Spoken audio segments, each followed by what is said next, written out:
everyone. Thank you again for tuning in to yet another episode in the series Conversations with Shelley. For those of you who are new here, joining me for the first time, welcome. I am Shelley. And for those of you who've been here with me for some time now, welcome back. Thank you always for sticking and staying. So today I want to bring to you something that a lot of us, particularly so when it comes to relationships, have had difficulties you know, grappling with and trying to understand, how it feels and what to do when this particular thing happens. And my purpose here and my intention here is to give you some things to think about. As I always say, some provocative thought. It may not be your position currently, but at the very least, it would allow you to see a different point of view and to see something else that could assist in you shifting and reshaping and in some instances reframing your thought process. So what exactly am I talking about? Today I'm talking about learning to let go without closure. Is it the hardest healing you'll ever experience?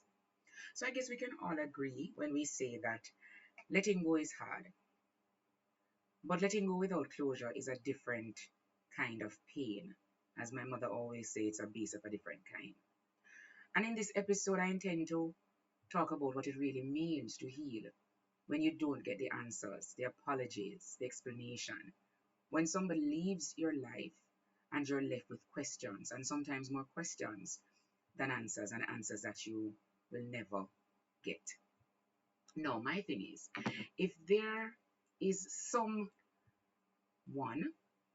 that has caused you to feel this way, I want you to understand and take a minute to explore what I am about to say.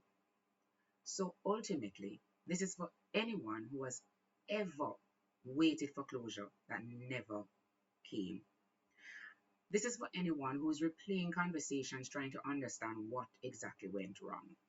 This is for someone who struggled to move on without clarity. This is for someone who has had to heal in silence. And sometimes closure is not something you receive. And this is an absolute truth in many of our instances. Sometimes closure is something you have to decide to create for yourself. Yeah? Because the reality about what we go through in this particular instance is the premise and the understanding that because peace cannot depend on someone else finishing your story, you have to decide to create the end for yourself. So I guess we can all agree that the hardest part of healing isn't losing the individual, it's losing them without ever understanding the why, or not ever ending without understanding the answers. And some just come with silence. Some ending just come with you having to just move on. Because the reality for you is that there's no final conversation. As I said, there's no explanation or apology. And there's even less understanding of really happened. What you're faced with is just the silence. And, of course, the thousand questions that you'll never get answered. So let us look at the reality of a no closure. In life, we're taught that closure is part of healing, and that if we just understand the why, then we can move on and move on seamlessly. But life doesn't always offer that. Sometimes people leave without warning, sometimes they change without explanation, and sometimes they disappear emotionally before they disappear physically.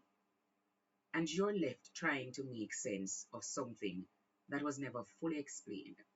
And it creates a mental loop for you because in reality, when it gets to this point, it really gets heavy because your mind can't accept or it isn't capable of accepting the silence, and you're absolutely not able to do so easily. So, in many of the instances, you start replaying everything. You start to ask yourself, what did I do wrong? Was it something I said? Could I have fixed it?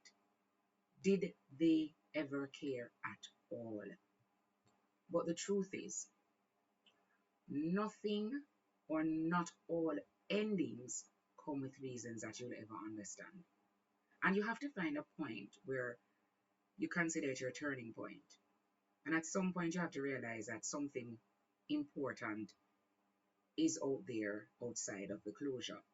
And waiting for closure is just a form of potentially holding on to a healing that may take you longer than needs be. So it's not about it not mattering, it's about your peace and understanding that your peace can't depend on someone explaining away their actions. So sometimes you have to decide to let go without the answers, the explanation, and or the apologies. Sometimes you have to let go without closure and understand that it is not there for you. And what is there for you is instead just a simple acceptance. And it is saying, I may never understand this fully, but I still choose to move on.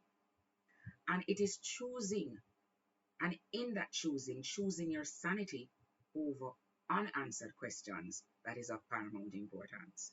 It's choosing peace over replaying the past to your own detriment.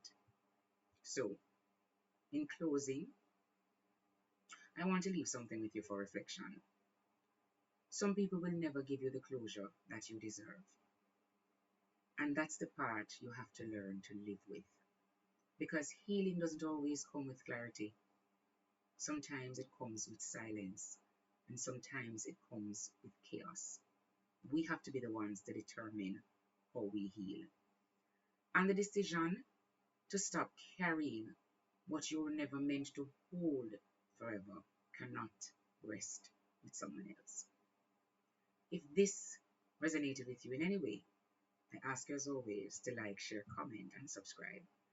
And until I see you on the next one, do take care.